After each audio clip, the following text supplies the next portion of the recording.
Latest funny joke पछतावा। आधी रात को अचानक बीवी की आंख खुली तो उसने देखा कि उसका शौहर बिस्तर में नहीं है। तशवीश में मुब्तला सीढ़ियां उतर कर वो किचन में आई।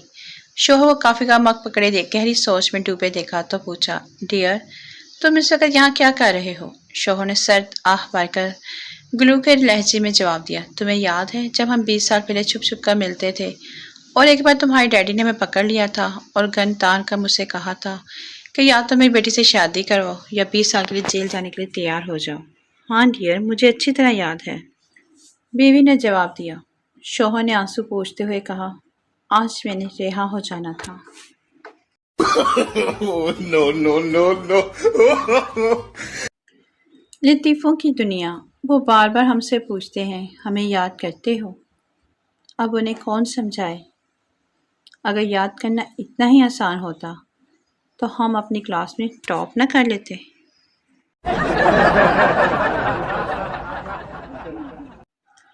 लतीफ़ों की दुनिया।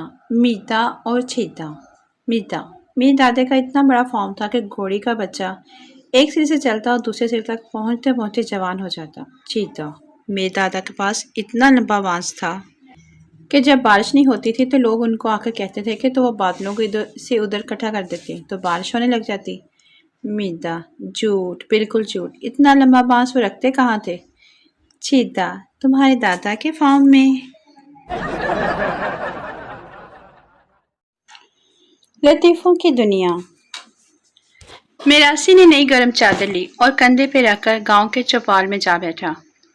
नंबरदार ने चादर देखी तो अपने बेटे की बारात में इस्तेमाल के लिए मांग ली। बारात गांव से निकली तो चादर दूल्हे के कंधे पर थी। बारात को देखकर एक शख्स ने पूछा, बारात किंदी है? मिरासी झट से बोला, बारात नंबरदार दी है तो चादर मेरी है। चौधरी के लोगों ने मिरासी की धुलाई कर दी कि ये बताने की क्या जरूरत थी। बारात थोड़ी और आगे गई तो सामने आते हुए एक शख्स ने पूछा, बारात किंदी है? मिरासी जल्दी से बोला, भाई जान, बारात नंबरदार दी है, जो चादर भी ओना दी अपनी है। एक दफा फिर फेंटी पड़ी कि तूने इस तरह बोलकर लोगों को चादर के बारे में जानबूझकर शक में डाल रहा है। अब जो तीसरी मर्तबा रास्ते में फिर किसी ने पूछा कि इतनी शानदार बारात किसकी है, तो मिरासी ने पूरी सलाहतों को बरोए कार लाते हुए जवाब दिया कि बारात ते नंबरदारा दी की है, लेकिन चादर का मैंने बिल्कुल भी नहीं पता। मिरासी को फिर मार पड़ी कि इस मामले में आइंदा मुंह खोलने की जरूरत नहीं। बारात फिर चल पड़ी। कुछ दूर जाके एक बुजुर्ग खड़े थे। उन्होंने पूछा, बारात किंदी है? मिरासी सिसकते हुए बोला, ना मैनू बारात दा पता ते ना ही चादर दा। Oh, no, no, no, no.